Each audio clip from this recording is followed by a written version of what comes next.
Olá, meus amigos e minhas amigas, graça e paz para todos vocês que estão me assistindo neste momento. Eu sou o pastor Matusalém Especialista e vou trazer detalhes importantíssimos sobre o Evangelho de São João, capítulo 1, versículo 1, onde o texto diz o seguinte: no princípio era o verbo estava com Deus, porque o verbo era Deus. Aparentemente, o texto é muito fácil de se interpretar, não é verdade? Porém, esse texto é muito burocrático e muito sistemático. Até porque os maiores sábios de todo o mundo não conseguem fazer uma boa interpretação desse texto. No princípio era o verbo estava com Deus e o verbo era Deus. É bom lembrar que a maioria dos trinitarianos ou dos trinicistas acreditam que o texto está falando da Trindade. No princípio era o verbo estava com Deus e o verbo era Deus, Pai, Filho e Espírito Santo. Porém, esse texto do Evangelho de São João não está falando da Trindade. Exatamente. Para os judeus, existem 5 princípios absolutos. 5 princípios. E esse princípio é o maior princípio de todos os princípios. Entendeu? Existem 5 princípios. E este princípio de João é o princípio mãe, ou seja, o princípio pai, o princípio que é chamado de princípio matriz, o princípio prioritário, o maior princípio de todos os princípios. No princípio era o verbo. Então, quando você estuda, por exemplo, o livro de Gênesis, capítulo 1, vai dizer o seguinte: no princípio, Deus criou o céu e a terra. Muito bem. Então, lá em Gênesis, está falando de um princípio em que Deus criou as coisas.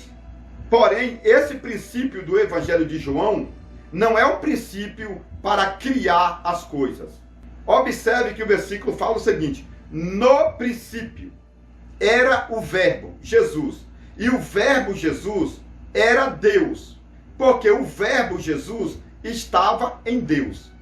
Observe que o texto não está falando de trindade, e sim da unidade de Jesus em Deus.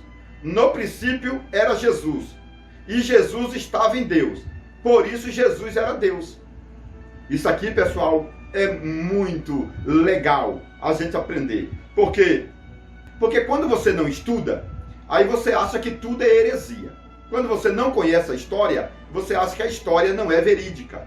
Ou seja, João estava tentando alcançar os judeus que falavam em hebraico, os gregos que falavam em grego e também os latinos que falavam a língua romana, que é chamado de latim. E aí João traz essa ideia, no princípio, trazendo aqui o princípio absoluto que ninguém conhece. No princípio era o verbo, Jesus. E o verbo Jesus era Deus, porque o verbo Jesus estava em Deus. Então, meu amigo e minha amiga, pode observar que os judeus acreditam que existem 5 princípios, chamados de princípios Pentateuco. O que significa Pentateuco? Significa 5 livros. Então, existem 5 princípios baseados nos 5 primeiros livros da Bíblia Sagrada. O primeiro princípio é chamado de princípio Gênesis. O segundo princípio é chamado de princípio Êxodo. O terceiro princípio é chamado de princípio Levítico. O quarto princípio é chamado de princípio Números ou numerológico. E o quinto princípio é chamado de princípio Deuteronômio, que é o princípio da segunda lei. Tá bom? Isso aqui, pessoal, é para você já pegar a sua caneta e o seu papel, porque eu estou deixando detalhes que a maioria não sabe responder, tá bom? Eu estou deixando detalhes que a maioria não consegue explicar, porque muitos acham que o texto de João é um texto baseado na Trindade. No princípio era o verbo, Pai, e o verbo era Deus, Filho, e o verbo estava com Deus, Espírito Santo. Porém, esse texto nada diz diretamente sobre a Trindade, tá bom? O texto está falando da unidade. No princípio era o Verbo Jesus era Deus, porque o Verbo Jesus estava em Deus. Então, quando você vai estudar os 5 princípios absolutos, você vai entender que o princípio absoluto de todas as coisas, Jesus estava em Deus, dentro de Deus. E aí surge aquela pergunta, como que Jesus habitava dentro do corpo de Deus? Meu irmão, da mesma forma que Eva habitava dentro do corpo de Adão. Você já leu o livro de Gênesis, quando diz que Deus criou o homem, a sua imagem, a sua semelhança? E Deus soprou no homem, e o homem se tornou uma imagem, se tornou uma criatura, se tornou uma personalidade diminutiva de Deus, ou uma cópia de Deus, uma xerox de Deus. Então, este homem, Adão, ele já tinha uma costela dentro dele, já tinha um cromossomos, tá bom? E esse cromossomos em Adão já era Eva, em miniatura. Então, o homem, Adão, é uma miniatura de Deus. Por isso que Adão era chamado de semideus, tá bom? Era um homem eterno, que vivia eternamente. É um semideus, dentro do Jardim do Éden. E este semideus, Adão, já tinha uma mulher dentro dele. Já tinha uma costela, já tinha uma parte, uma matriz para a construção de uma mulher.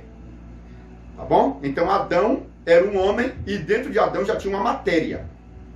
Assim também, lá no princípio retroativo, ou seja, no primeiro princípio de todos, não existiam 3 pessoas individuais. Existia uma pessoa que era Deus e dentro de Deus estava o seu Filho Jesus e o seu Espírito Santo. Então, lá no passado retroativo, há bilhões de anos atrás, existia uma personagem, Deus, chamado pelos judeus de Yud, Yud Re Vav Re, tá bom? E esse Yud, esse Deus, era composto de uma pessoa, e dentro dele estava o Filho, chamado de Jesus. Aqui agora vai surgir uma outra pergunta, que a maioria não gostam de falar, tem medo de falar nas redes sociais, porque às vezes não conhece a história, às vezes não tem coragem de deixar o seu rosto, não é verdade, exposto nas redes sociais. Mas olha para mim, por favor. Olha para mim, por favor. Eu tenho mais de 200 vídeos no YouTube, mais de 200. E eu não tenho vergonha de falar o que muitas pessoas não têm coragem de falar, tá bom? São seminaristas, estudiosos, professores, bacharéis, doutores em teologia, que têm faculdades gigantescas e não têm coragem de apresentar esses detalhes. Observe, por exemplo, que muitas pessoas fazem faculdades, mas não aprendem esses detalhes. Não aprendem. Por quê? Porque os professores, às vezes, conhecem, mas não falam. Outros professores também não conhecem esses detalhes e, por isso, ficam mudos em relação a este assunto. Tá bom? Mas eu estou trazendo para você detalhes que a maioria não conhece. Não conhece. Você pode fazer uma faculdade básica de 2 anos, média de 4 anos, ou você pode ser um bacharel em teologia de 5 anos ou 6 anos de estudo nas melhores faculdades brasileiras. Porém, olha para mim, porém, você que está me assistindo, não sabe de muitas coisas que eu estou explicando. É por isso que eu sempre falo, todos nós somos alunos. Eu estou aqui porque eu estudo. Se eu estou te ensinando, é porque também eu sou aluno de alguém, principalmente de Jeová ou de Ud, tá bom? Eu sou aluno. A Bíblia diz, conheçamos e prosseguimos em conhecer. Não é verdade? A própria Bíblia diz, crescei na graça, cresça na graça, cresça na graça. Então vamos crescer, vamos aprender juntos. E eu quero continuar falando aqui sobre essa questão, porque o próprio Jesus estava dentro de Deus. E aí você vai perguntar, pastor Matu, onde Jesus estava localizado no corpo de Deus? Então, se Jesus estava dentro de Deus, onde Jesus estava no corpo de Deus? Meu amigo, O texto de João diz o seguinte: no princípio era o verbo. E o que significa a palavra verbo? A palavra verbo é uma palavra hebraica que significa palavra. Foi traduzido para o grego como logos. No princípio era o logos. A palavra logos significa palavra dita, ou palavra falada, ou palavra expressada. Então vamos lá. No princípio era o verbo. Vamos traduzir agora? No princípio era a palavra. Ou seja, no princípio era uma frase. Olha que coisa legal. No princípio era uma frase. E esta frase era Deus, porque a frase estava em Deus, dentro de Deus. Isso é muito forte. E aí vamos pegar aqui um gancho. Vamos pegar aqui um detalhe para apresentarmos a personalidade de Jesus dentro da divindade. Jesus dentro da unidade. Vamos lá? Então Jesus era o verbo, a palavra, a voz. Se Jesus era a voz, você tem que usar o teu raciocínio, o teu intelectual, para entender que a voz humana é formada no cérebro da pessoa, tá bom? É formado no intelectual, no psique, e não no coração. Isso significa que no princípio era o verbo, a voz, e a voz estava em Deus. Então, a voz estava na mente de Deus. Jesus estava na mente de Deus. Por isso que Jesus era Deus.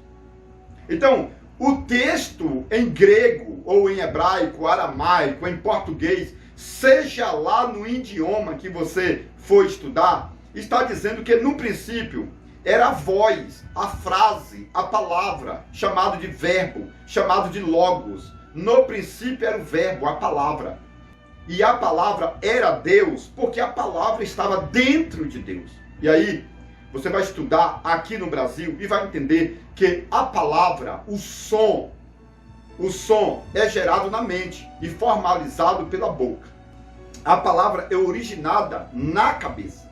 Isso é muito especial, porque aqui, nesse ponto, você descobre que lá no passado retroativo, há bilhões de anos atrás, quando não existiam três personalidades individual, Jesus estava dentro do Pai, dentro do eterno. Eu não gosto de chamar Deus de eterno, porque a palavra eternidade equivale a 1 milhão de anos. E Deus não é eterno. Deus não equivale a 1 milhão de anos. Deus é subterno, tá bom? Então quando você for orar, ó eterno, não ore chamando Deus de eterno, tá? Porque eterno equivale a um tempo. Jesus é o Pai da eternidade. Então quando você diz que Deus é eterno, você diz que Deus é criado por Jesus. Ou melhor, quando você diz que Deus é eterno, você diz que a idade de Deus foi criada por Jesus, porque foi Jesus quem criou a eternidade. Já leu o livro de Isaías, que diz o seguinte: um menino nos nasceu, e um filho se nos deu, e o seu nome é maravilhoso, Conselheiro, Deus forte, Pai da eternidade e Príncipe da paz. Então Jesus é o Pai da eternidade. Foi Jesus quem criou a eternidade. Então Deus não é eterno, porque antes da eternidade Deus já existia, tá bom? Então Deus não é eterno, Deus é subterno, porque onde Deus mora não há tempo, e a eternidade está no tempo Ainon, e equivale a 1 milhão de anos, tá bom? Uma eternidade equivale a 1 milhão de anos. Mas vamos lá. Eu estou falando aqui que Jesus estava dentro do Pai. Onde? Na cabeça, na voz. Então Jesus trabalhava no neurônio, ou nos neurônios de Deus. Isso aqui, pessoal, é legal, porque Deus, ele é um ser sobrenatural. E Deus tem um corpo sobrenatural. O apóstolo Paulo disse, há corpos físicos e corpos espirituais. Então Deus tem um corpo dele espiritual. Então Deus tem os membros do corpo normalmente. Até porque quando Deus se materializa em humano, ele vem com corpo, alma e espírito. Como aconteceu lá na casa de Abraão, né? Quando Deus desceu na casa de Abraão, Sara matou animais e Deus comeu, Deus tomou banho na casa de Abraão, etc, etc. Então Deus, ele tem um corpo dele. E Jesus trabalhava na mente de Deus, no intelectual. É por isso que Jesus é chamado de verbo, de palavra, formalizada na mente do Pai, no cérebro do Pai, no intelectual do Pai. Tá bom? Então vamos lá. Em Provérbios capítulo 8, você já leu Provérbios 8? A partir do versículo de número 22. Então você vai pegar a sua Bíblia e vai ler Provérbios 8, a partir do 22 até o 31. O que vai dizer em Provérbios 8? Vai dizer o seguinte: vai dizer que a sabedoria é muito antiga. É mais antiga do que o sol, do que a lua, do que as estrelas. A sabedoria, em Provérbios 8, versículo 22, é mais antiga do que os anjos, querubins, serafins, etc, etc. Então, lá no passado retroativo, quando não existia céu, quando não existia planetas, existia somente um Deus, tá bom? Existia somente um Deus, mas esse Jesus já estava trabalhando dentro desse Deus com uma forma da sabedoria. Então, meu amigo, Jesus é tipificado, ou simbolizado, ou apresentado como a sabedoria de Deus. Olha que importante, Jesus é a sabedoria de Deus. Jesus é a voz de Deus. Entendeu? Isso aqui é muito forte. Isso aqui é muito forte, porque Jesus é interligado diretamente com Deus. É por isso que Jesus disse o seguinte: eu e o Pai somos um. Isso é muito sério, pessoal. Um em quê? Em essência. Porque se Jesus saiu da cabeça de Deus, do cromossomos de Deus, isso significa que Jesus é uma parte de Deus. Ou seja, Jesus é indestrutível. Se Deus é eterno, esta partícula criadora, ou seja, essa parte de Deus que formou o corpo de Jesus, também é eterna. Se Deus é subterno, Jesus também é subterno. Se Deus é poderoso, Jesus também é poderoso. Se Deus vive para sempre, Jesus também vive para sempre. Se Deus não consegue ser destruído, Jesus também não consegue ser destruído. Tá bom? Então, Provérbios 8, versículo 22, você vai entender sobre esses detalhes. E aí você vai perguntar: pastor Matusalém, de onde Deus veio? Né? De onde Deus veio? Como que Deus veio a existir? Meu irmão, esse detalhe sobre a existência ou a pré-existência de Deus, ou a família de Deus, eu falo em outro vídeo, tá bom? Porque o assunto sobre a família de Deus retroativa é muito longa. Ou seja, assim como Deus tem um filho, qual é o problema de Deus ter um pai? Entendeu? É muito sistemático, mas eu explico em outro vídeo. Então você vai perguntar: de onde Deus veio? Como que Deus veio a existir? Da mesma forma que Jesus veio a existir. Como que Jesus existiu? Saindo de dentro de Deus. A Bíblia vai dizer que no princípio era o Verbo. E o Verbo era Deus. Por quê? Porque o Verbo estava em Deus. A palavra estava dentro de Deus, na cabeça. Na cabeça de Deus. Ele era a sabedoria do Pai. Olha para mim, por favor, de novo. Jesus era a sabedoria. Provérbios 8. Tá bom? Jesus era a sabedoria de Deus. Ou seja, foi a partir de Jesus que Deus passou a criar o natural. Lá no passado retroativo, Deus só criava o sobrenatural, o espiritual. A partir de Jesus, trabalhando em Deus, Deus começou a trabalhar no natural. Tudo que existe natural não é por causa de Deus diretamente, e sim por causa de Jesus. Deus cria tudo aquilo que é sobrenatural. Deus cria tudo aquilo que é espiritual. Deus cria tudo aquilo que é invisível. Jesus cria tudo aquilo que é natural. Jesus cria tudo aquilo que é físico. Jesus cria tudo aquilo que é humano. Isso, pessoal, é muito forte, porque Jesus é o natural do sobrenatural. Jesus é o natural do sobrenatural. Jesus é a parte física do sobrenatural chamado de divindade ou de Deus. Entendeu? Deus é o Espírito, e dentro desse Deus espiritual existia o natural. Quem é o natural? Jesus. Jesus é a voz criativa de Deus que criou tudo aquilo que é natural. Talvez você não esteja entendendo corretamente, você tem uma linha de pensamento diferente, muito bem, mas a Bíblia diz em Colossenses que tudo foi criado por Ele, por Jesus, e sem Ele nada do que foi feito se fez. Entendeu? Sem Jesus, nada do que é natural se fez. Então Jesus é a criação do natural. Jesus é a criação do humano. Já leu o livro de Gênesis, que diz que o homem foi feito à sua imagem e sua semelhança? E o texto volta a dizer, a imagem de Deus criou o homem macho e fêmea. Quem é a imagem de Deus? Quem é a imagem de Deus? A imagem de Deus é Cristo. Cristo criou macho e fêmea.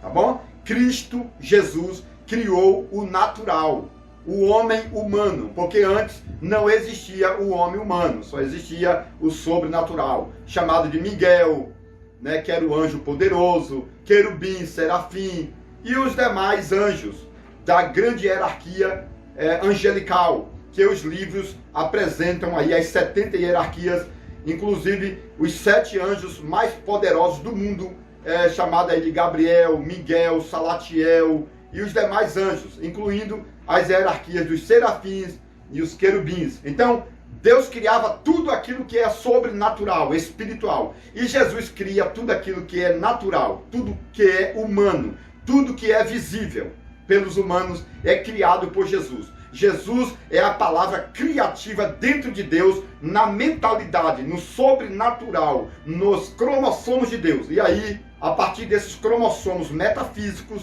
em Jesus, em Deus, é que é criado o natural. Sem Jesus, nada do que foi feito se fez. Aí você vai falar, mas Deus tem o poder de criar a coisa natural? Sim, Deus tem o poder de criar o natural, mas Deus é espiritual e Deus é tão santo que Deus não vai criar os humanos. Entendeu? Os humanos são pecadores. Isso não é obra para Deus. Deus, quando se aproxima do homem, de você, ele já te fulmina, porque Deus é sobrenatural. Mas dentro de Deus existia o verbo, Jesus, e foi essa parte do cérebro de Deus, essa parte metafísica de Jesus dentro de Deus, que veio essa ideia de criar os humanos. E aí Deus tentou matar os humanos, mas Jesus falou, então não mate os humanos, eu morro no lugar dos humanos. Já viu aquele texto que diz, o cordeiro que foi morto antes da fundação do mundo? A morte de Jesus antes da fundação do mundo é uma morte na presciência. Jesus lá no passado já se programou a morrer pelos humanos.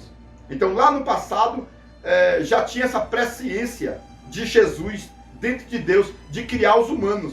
Aí Deus falou mais ou menos o seguinte, não cria os humanos porque eu sou santo, eu vou destruir tudo. Aí Jesus lá no passado falou, eu morrerei pelos humanos. O cordeiro que foi morto na presciência antes da fundação do mundo. Eu vou transmitir para você a ideia. O cordeiro Jesus que foi morto na voz, na conversa, antes da fundação do mundo. Quando houve uma história, quando houve uma conversa entre o sobrenatural Deus com o natural Jesus. Entendeu? Então houve uma conversa. É por isso que a Bíblia diz que o cordeiro foi morto antes da fundação do mundo, dentro da presciência. Tá bom? E depois, esse cordeiro que foi morto na presciência, lá no passado retroativo, veio fisicamente na pessoa de Jesus como humano e morreu por todos nós. Tá bom? Então Jesus tomou a forma humana. Onde que você vai estudar sobre isso? Filipenses capítulo 2, versículo de número 5. Vai falar o quê? O apóstolo Paulo diz o seguinte. Deixa eu ver aqui.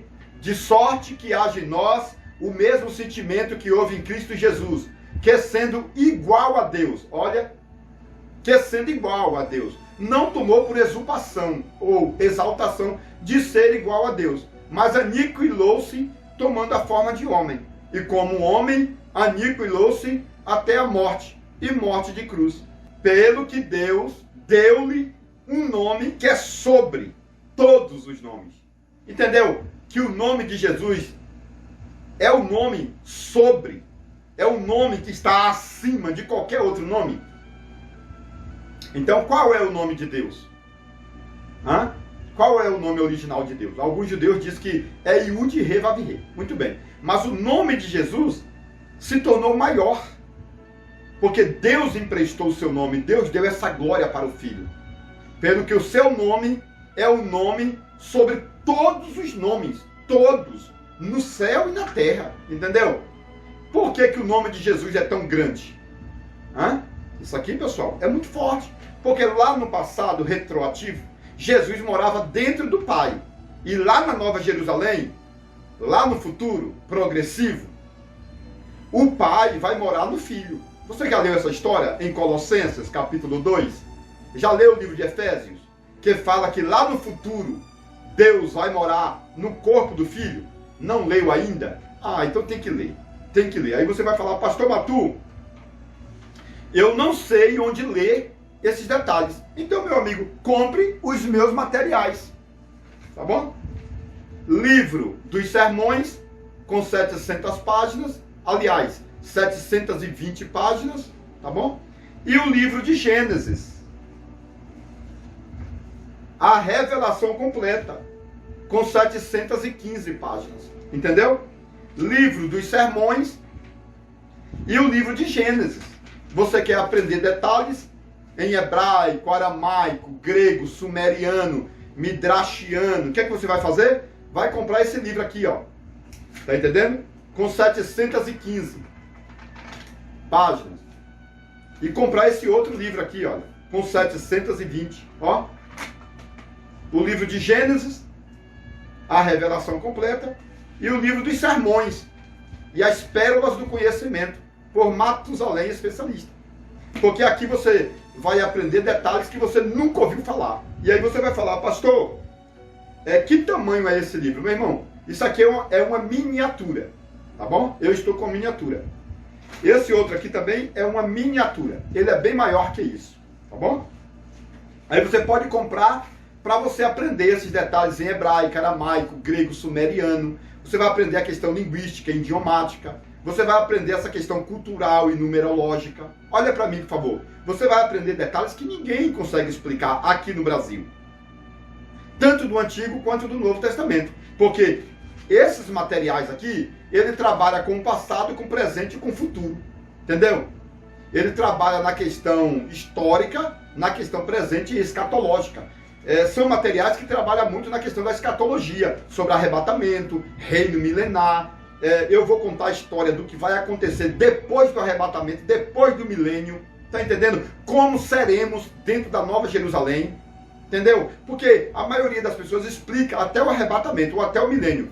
Nos meus livros, você vai aprender detalhes que vão acontecer depois do arrebatamento, depois do milênio, depois do juízo final. Eu vou contar a história que vai acontecer há milhões de anos depois de nós.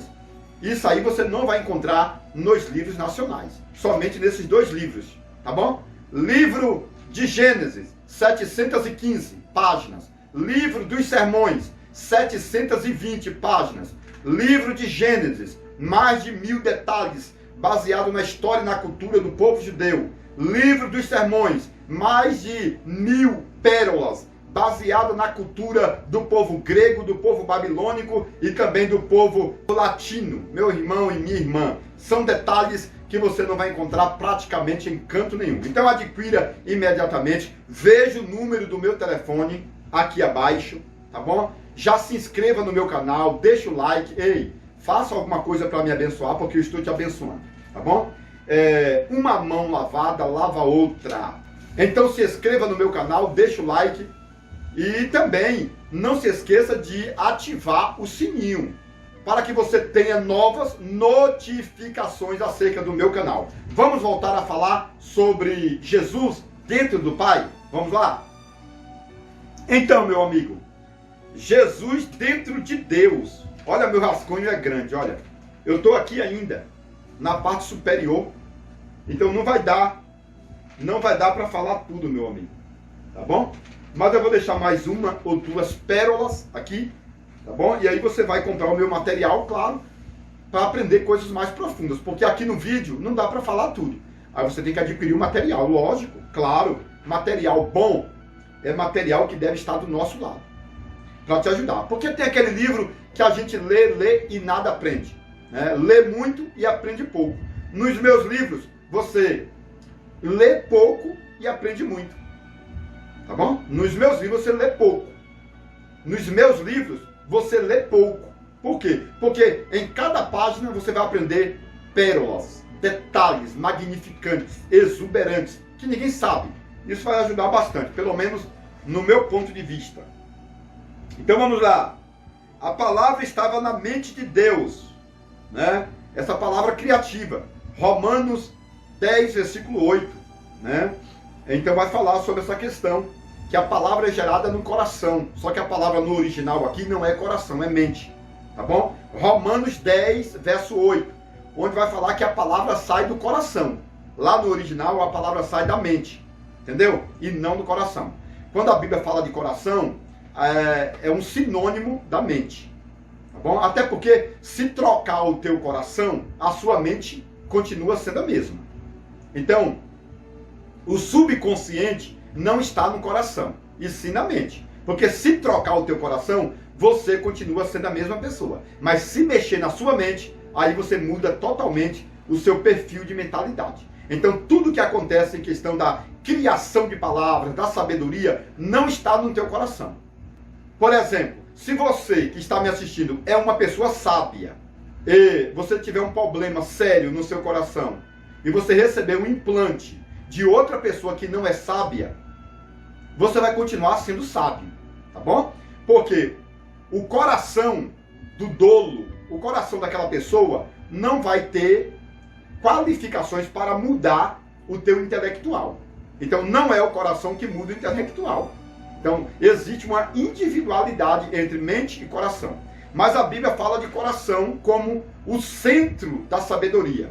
Porque no original não é coração, é mente, tá bom?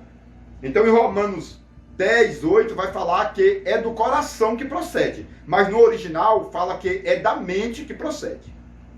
E aí você tem que ficar ou com João Ferreira de Almeida ou com os originais. Eu particularmente fico com os originais, porque a ciência já provou que se trocar o coração, a pessoa continua sendo a mesma pessoa. Isso significa que não é o coração que vai mudar você, e sim a tua mentalidade, tá bom? Então, a mentalidade é a fonte do conhecimento.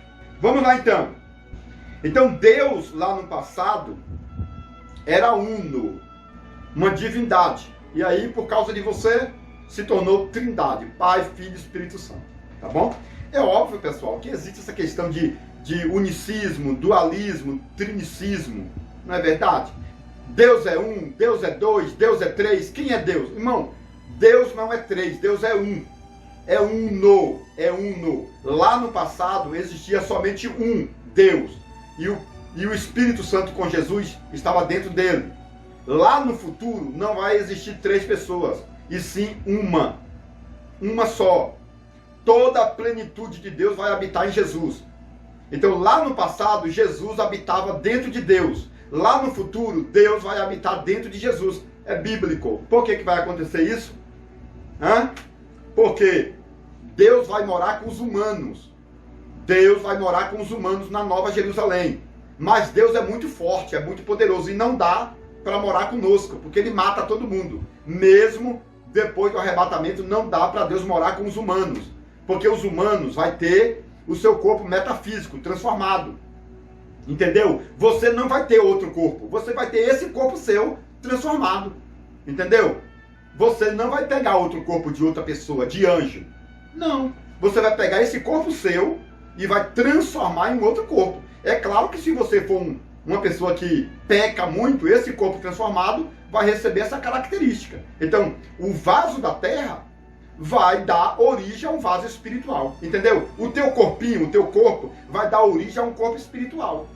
Se você tiver um corpo que bebe, que fuma, um corpo maltratado, evidentemente o teu corpo lá na Nova Jerusalém vai ser como?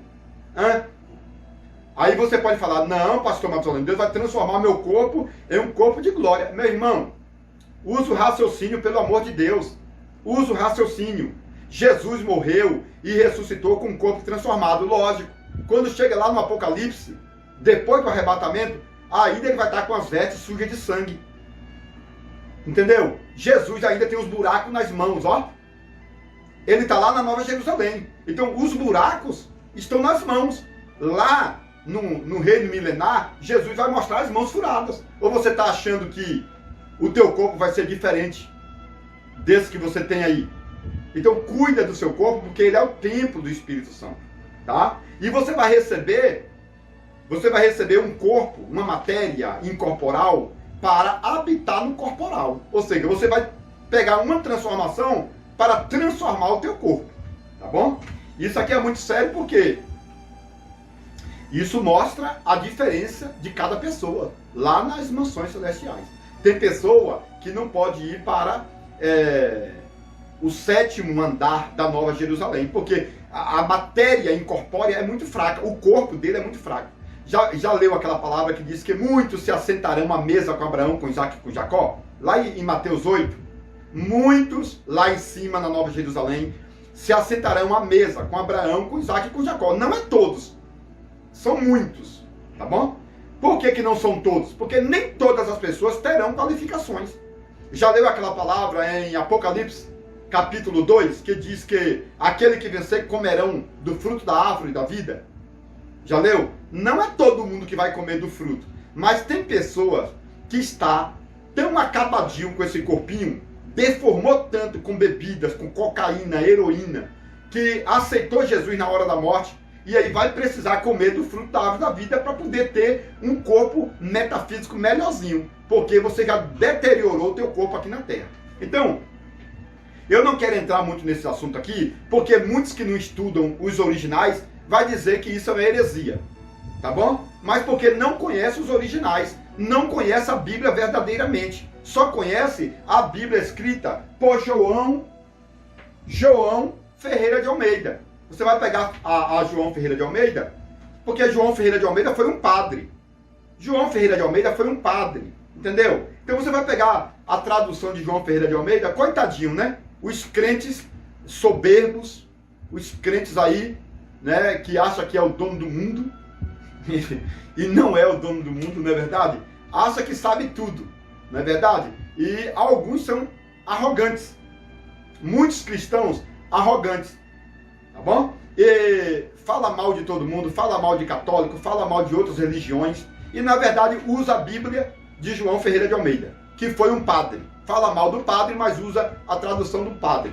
E aí você vai falar, mas foi Deus que usou. Deus usa até jumenta, meu irmão. Deus usa até jumenta. Então, se ele, na sua concepção, foi uma jumenta que Deus usou, muito bem. Mas você está usando o material de uma jumenta, tá? Se na sua concepção foi isso.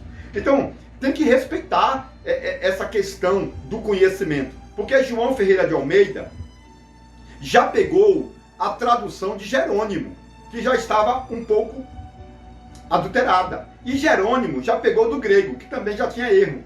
E o grego pegou do hebraico, das tradições hebraicas. Então, meu irmão, vamos fazer uma boa consideração e vamos chegar a uma conclusão de que isso aqui que eu estou explicando não é uma heresia. Sabe o que é heresia?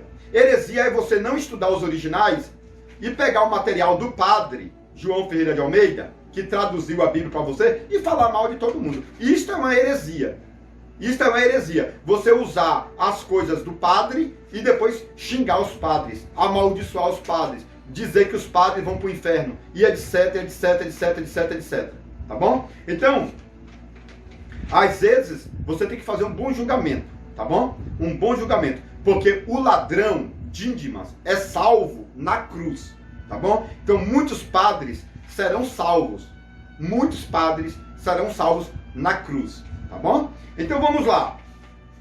Então, meu amigo, eu estou terminando esse vídeo falando o seguinte. Jesus lá no passado estava dentro de Deus. E no futuro, Deus vai estar dentro de Jesus, tá bom? Eu vou deixar aqui, 1 aos Coríntios, capítulo 1, versículo 25, 1 aos Coríntios capítulo 11, versículo 8, que vai falar sobre a loucura de Deus. Você já leu? sobre a loucura de Deus? A loucura de Deus é mais sábia do que o homem. Por que Deus é louco? Entre aspas. Porque Deus tirou essa peça. Jesus saiu de dentro de Deus. Tá? É por isso que o texto em hebraico e em grego, é por isso que o texto, por Paulo, vai dizer que Deus é louco. Se tirar sua sabedoria, você vai ficar louco, não é verdade? Por exemplo, você que está me assistindo agora, se tirar sua sabedoria, você vai ficar louco. Da mesma forma, Jesus é a sabedoria de Deus. Então, quando tirou a sabedoria de Deus, o apóstolo Paulo tem essa ideia de que Deus é louco. Por que Deus é louco? Porque tirou a sabedoria. Quem é a sabedoria de Deus? Jesus. Entendeu? Então, a loucura de Deus, Jesus, a loucura de Deus é mais sábia do que o homem. Eu vou deixar esses detalhes aqui dizendo o seguinte: adquira os meus materiais para aprender esses detalhes, lógico, tá bom? E eu quero dizer o seguinte: se inscreva no meu canal, estude mais um pouquinho. Isso aqui, pessoal, é uma partícula que eu estou deixando, porque eu estou aqui no meio, né? Mas eu posso ainda explicar essas outras partes aqui, tá bom? E são detalhes muito burocráticos e talvez você não tenha capacidade intelectual de entender esses detalhes, porque você estudou aqui no Brasil, lógico, nas faculdades, nos estudos, na igreja, não é verdade? Só que a Bíblia não está resumida somente à igreja brasileira. Você pode falar: pastor, eu sou bacharel. Lógico, parabéns, que Deus te abençoe, você fez um bom papel. Mas a Bíblia, para o João Ferreira de Almeida, não vai te dar essa conexão com os originais hebraicos ou com os materiais mais antigos do mundo. É por isso que você vai dizer: é heresia. Mas não é heresia, é Bíblia, é palavra de Deus. Tá bom? Que Deus abençoe no nome do Senhor Jesus. Atenção, você que gosta de conhecimento profundo. Agora você pode adquirir o livro mais importante de todos os tempos, As Revelações Completas do Livro de Gênesis, por Matusalém Especialista. Nele você poderá encontrar mais de 1000 detalhes relacionados ao Antigo e Novo Testamento, como por exemplo, onde Deus morava antes da criação do céu e da terra. Se Deus não tem fisionomia, como o homem pode ser a sua imagem? Adão era branco, moreno ou negro? Eva foi criada da costela ou do cromossomo de Adão? A serpente do Éden era macho ou era fêmea? A serpente voava ou era transladada pelo diabo? Nabucodonosor se transformou em lobisomem por 7 anos? Isaac tinha 30 anos quando Abraão tentou sacrificá-lo? Os demônios são filhos do diabo ou anjos caídos? Este livro é importantíssimo e abrange mais de 1000 detalhes, tanto do Antigo como do Novo Testamento. Mais informações pelo telefone 629-9408-0257 ou 629-9372-7723. Atenção, líderes e liderados! O livro mais esperado de todos os tempos foi publicado. A revelação completa do livro de Gênesis por Matusalém Especialista. Nele você poderá encontrar detalhes importantíssimos da história antiga relacionada à vida cultural e religiosa dos judeus. Exemplos: 1. A árvore da vida era uma videira e a árvore do conhecimento era uma figueira. 2. Os animais que entraram na arca com Noé eram filhotes que vieram do Éden e por isso não eram carnívoros. 3. Jacó pintava as ovelhas com tinta das árvores para enganar seu sogro Labão. 4. Jacó tinha 90 anos de idade quando lutou com um anjo por 7 horas e sofreu a segunda circuncisão. 5. O povo de Israel recebeu as tábuas da aliança em um domingo, o qual se tornou o primeiro Pentecoste judaico. 6. As tábuas da aliança feitas da pedra do Monte Sinai eram transparentes e flexíveis que podiam ser dobradas como um pergaminho de couro. 7. Israel cortou e transportou a pedra de Meribá que jorrava água. Qual era o real tamanho desta pedra? Era leve ou pesada? 8. Judas Iscariotes tomou a Santa Ceia com Jesus. Depois ficou com remorso, entregou as moedas e se enforcou. Ele foi para o céu ou para o inferno? 9. O arrebatamento da igreja vai ter um período de 12 horas e vai acontecer 40 dias depois da ressurreição dos mortos? Este livro é importantíssimo e abrange mais de 1000 detalhes, tanto do Antigo como do Novo Testamento. Mais informações pelo telefone 62 99408-0257 ou 62 99337. Atenção, alunos e mestres, doutores e doutorados. O segundo livro do pastor Matusalém Especialista já está na pré-venda e você já pode adquiri-lo. O Livro dos Sermões e as Pérolas do Conhecimento. Uma obra magnífica com mais de 700 páginas repletas de detalhes hebraicos, aramaicos e gregos que trazem a evidência da história bíblica e extras bíblicas mais antigas do mundo. Este livro apresenta 50 sermões com milhares de particularidades textuais, temáticos e expositivos, levando em consideração os 7 parágrafos da hermenêutica bíblica, como, por exemplo, título, tema, texto, introdução, tópicos, conclusão e apelo. No Livro dos Sermões, você vai encontrar detalhes culturais, biográficos, geográficos e linguísticos que a maioria dos estudiosos brasileiros nunca ouviu falar. São centenas de informações históricas, mostrando o passado, o presente e o futuro de vários personagens da Bíblia Sagrada, tanto do Antigo como do Novo Testamento.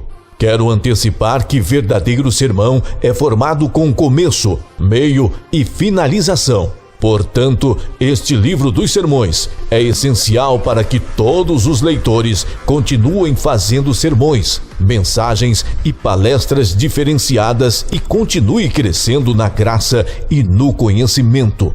Ligue agora mesmo e reserve o seu exemplar pelo número 6299408-0257.